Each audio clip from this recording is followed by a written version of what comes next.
जय जगन्नाथ सांग मैंने राजेश स्पेशल ब्लॉग को आपको स्वागत करुँच। मुझे जाइए जलेश्वर प्रबल खरा एत मात्रा लगे जाकि आम लस्सी दुकान को खोजुलु लस्सी पीवाई। तो शेष में आसिक पहुँची गलु लस्सी दुकान। तो लस्सी दुकान को आम गलु लस्सी दुकान गला तो इलेक्ट्रिक नाला। तो से कहले आम हाथ में तैयारी करके दबू। मुझे ठीक अच्छे तेना हाथ में भी खाईदेबू। तो हाथ में तैयारी करवाटा भी बहुत दिन पर खाଇବା कहीं आगुरी जो लाइन अभाव था से लोक हाथ में तैयारी करते लस्सी दुकानटार। तो ये लाइन पाखे से नाला। तो जेहेतु से हाथर प्रिपेयर करुँच तो हांडी भितर सब सजेकी हाथ में से घाटुंट। तो मुझे भिडियोटा बनवाई चेष्टा कली आप देखापी।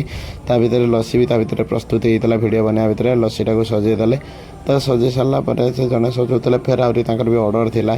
तो जमी लस्सी की सजाए लस्सी की सजादेले। हाथ तैयारी टेस्ट अलग मेसीन ग्राइंडर टेस्ट अलग। तो हाथ तैयारी टेस्ट बहुत दिन है खिया नाला। तो आज की जलेश्वर खायापी सुजोग मिलला। तो दुकान आम खाइलु। तो सजे सजा सारापर मुझे बलिया भाई मुझे दी जन थे आम सांगर जाइलु। तो आम वेट करूँ खायापी। तो खरा एत मात्रा होता बहुत लोग भी वेट करते। तो ता भर भी आगे दियो आमको आगे दियो आमको समस्ते भी कहते। तो ता भर प्रस्तुत होगा आम आसिक पहुँची गलु।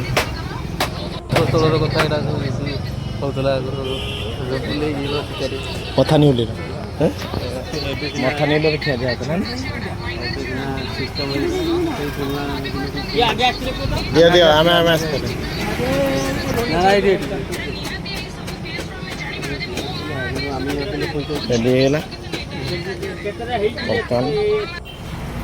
तापर लस्सी पी सारा गलु टे पान दुकान को बड़े भाई पान खाते। तो सी पान आने से पान बनवाई ऑर्डर दे देखिए मैंने कथा होते लस्सीटा बहुत लगे कि ना से भी मार्केटिंग भाई जन थे।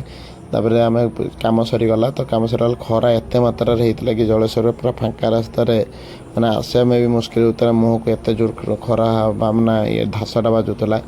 तो तापर भी आम आसिलु एनएच उपर बहुत जोर धास बाजुला। तो ये एनएच डायवर्सन दिखाई तथापि ट्रक वाला एत मात्रा गाड़ी चलाऊँच कहवाक न सर एनएच पर गाड़ी चलाइए डर लगुच।